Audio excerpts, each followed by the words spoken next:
Hey, what's going on, YouTube? This is your certified life and relationship coach, Coach Court. And in today's video, I'm going to be talking to you about the anxious attacher and how they deal with breakups.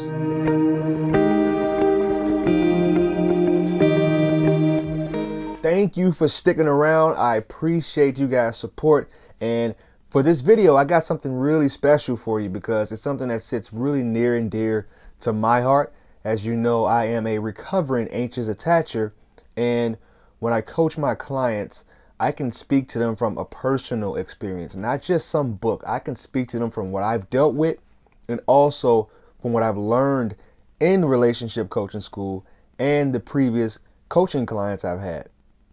But before I get into that, if you haven't subscribed to the channel, please hit that little subscribe button and ring that bell so you're notified for my newest content. Now, when you break up with an anxious attacher, the first thing they're going to do is they're going to try to desperately fix the relationship, try to keep you with them, and they're not going to accept it right away. They may do things like call consistently, talk to your friends, talk to your family, try to talk you out of it. They may do things like talk to your friends, talk to your family, and try to recruit them and get them to see things your way and convince you to stay with them. They also may do things like blow up on you, curse you out, make you feel really bad, and try to guilt trip you into not wanting to break up with them, which realistically, that's the exact opposite of what is going to happen if somebody's sitting there cursing you out. And they call that protest behavior. And what that basically is, they tend to sabotage and burn bridges even further because they're so hurt and they're so scorned about the breakup happening. It makes them feel that initial trauma that they felt either in the past or throughout their childhood. Now, there's a lot of different protest behavior that an anxious attacher would do. You may see them like blast you on social media or try to convince your friends that you were the one to blame for this. Really drag your name through the mud. You may see them driving past your house or wanting to meet up because they feel that if they can just get you in person and talk to you, they can change your mind. You may see them start to party more and try to give off the illusion as if they're really happy, but inside they're really struggling because the breakup for them was just really hard. This is what you'll see throughout the first few weeks. I would say about the first 5 or 6 weeks. You'll see this go on for quite a while. You'll have them calling you all the time, begging for you to stay, all types of the night. They're the ones who really beat themselves up.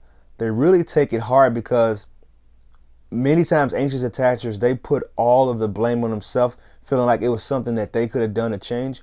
They have an unhealthy view of what a relationship should be. They really tend to fantasize and romanticize the relationship, even if it was terrible.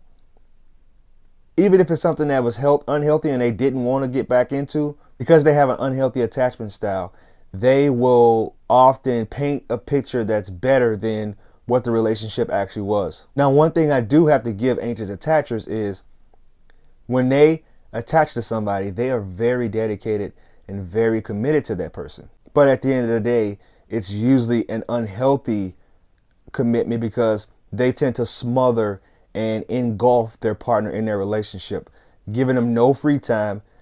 They want to always be part of their spouses or partner's hobbies. So when you guys break up, it leaves a really big hole in their life. And you may see them bouncing from relationship to relationship and trying to make it seem as if they're happy with somebody else. You'll see them hop in rebound relationships quite often because they're trying to replace you. And oftentimes those rebound relationships don't work.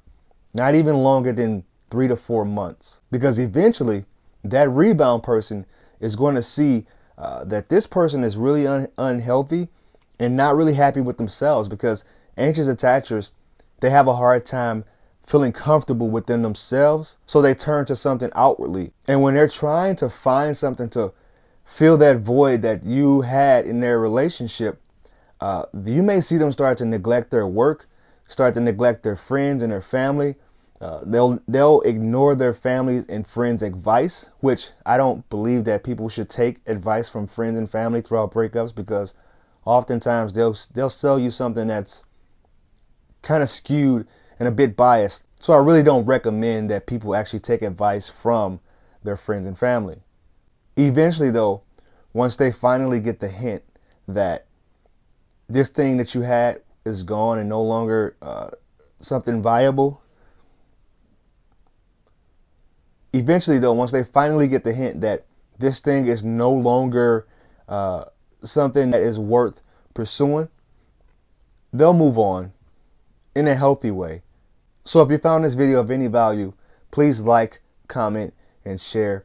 If you want to follow me on my other social media accounts, I'll leave a link below so you can go ahead and follow me there, because I'm often active on there also. Thank you guys for tuning in yet again, and I will talk to you soon.